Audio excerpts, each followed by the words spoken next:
Réussir à lâcher prise, c'est la clé de tellement de bonheur et de réussite. Salut les amis, c'est Fred de Mental Olympique et bienvenue sur cette vidéo dans laquelle je vais vous donner 5 conseils pour vous aider à réussir à lâcher prise. Déjà, expliquons ce qu'est le lâcher prise. Le lâcher prise, c'est la capacité à se détacher émotionnellement, mentalement, d'une situation ou d'une personne ou même d'une pensée qui génère du stress, de l'anxiété ou toute autre forme de tension. Concrètement, ça signifie cesser de s'inquiéter de choses que l'on ne peut pas contrôler, arrêter d'essayer de vouloir tout maîtriser et simplement s'abandonner à l'instant présent sans anticiper le futur ou ruminer le passé. Il y a 5 raisons majeures qui font qu'on peut avoir peur de lâcher prise. Tout d'abord, la peur du changement.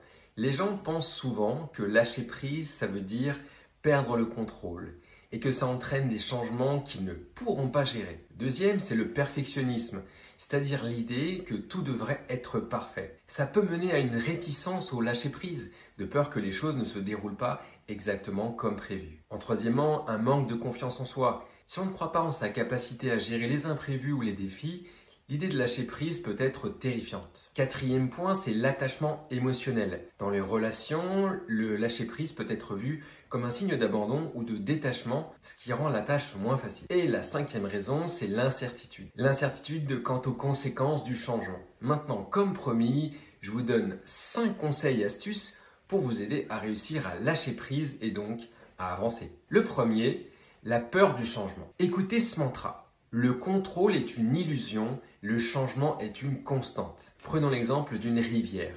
Si vous essayez de contrôler chaque courant, vous vous épuiserez. Apprenez à nager avec le courant. Le changement est inévitable et fait partie intégrante de la vie. Plutôt que de résister au changement, il est plus efficace de l'accepter comme une constante et de s'adapter en conséquence. Et donc mon conseil, rappelez-vous des changements positifs qui sont survenus dans votre vie grâce à une situation imprévue et vous verrez qu'en fait le changement, même si au début il a fait peur, il a aussi pu être la source d'un bénéfice réel dans votre vie. Deuxièmement, le perfectionnisme. Rappelez-vous cette citation de Voltaire. Le mieux est l'ennemi du bien. Un exemple, un artiste qui ne termine jamais son œuvre car elle n'est jamais pour lui assez parfaite n'expose jamais. Alors qu'un artiste qui à un moment donné accepte de donner une chance à son œuvre va créer, exposer et apprendre. Essayez de tourner votre désir de perfection en un désir d'excellence et de croissance. Accordez-vous la liberté de faire des erreurs parce que c'est la meilleure façon d'apprendre. Troisième point, le manque de confiance en soi. Prenez l'exemple de ce mantra. Je suis plus fort que mes peurs. Imaginez ce petit oiseau hésitant à voler. Un jour, il saute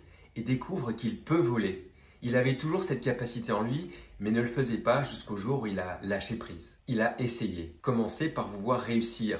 Visualisez-vous dans une situation que vous craignez et puis rappelez-vous qu'un jour, vous avez appris à faire du vélo, que vous êtes tombé peut-être et que vous avez eu peur. Mais vous avez persévéré, vous avez continué et vous avez fini par réussir. Vous avez été plus fort que votre peur. Quatrièmement, c'est l'attachement émotionnel. Donc le conseil, ça n'est pas en regardant sans cesse les racines d'une plante que vous l'aiderez à grandir. Laissez-la grandir. Essayez de remplacer la peur de l'abandon par l'appréciation de l'espace. Cela donne à chacun la possibilité de grandir, de s'épanouir, d'éclore. Pour finir, le 5e conseil, c'est sur l'incertitude. L'incertitude, c'est l'essence même de l'aventure humaine. Un chemin dans la forêt a 2 directions par exemple. L'une est familière et l'autre est nouvelle et incertaine. L'exploration commence quand vous prenez le chemin le moins parcouru. Essayez de voir l'incertitude comme un mystère à résoudre, une énigme qui rend la vie excitante. La question qu'on peut se poser, c'est est-ce que c'est un obstacle ou est-ce que c'est une opportunité pour une nouvelle aventure, une chance de grandir et d'apprendre? Voilà, c'était mes 5 conseils et astuces pour vous aider à comprendre le lâcher-prise et à de plus en plus vous aider à lâcher prise. Car grâce à ça, vous gagnerez aussi en confiance en vous et vous aurez tellement de plaisir à relever les défis, des défis comme simplement la peur du changement.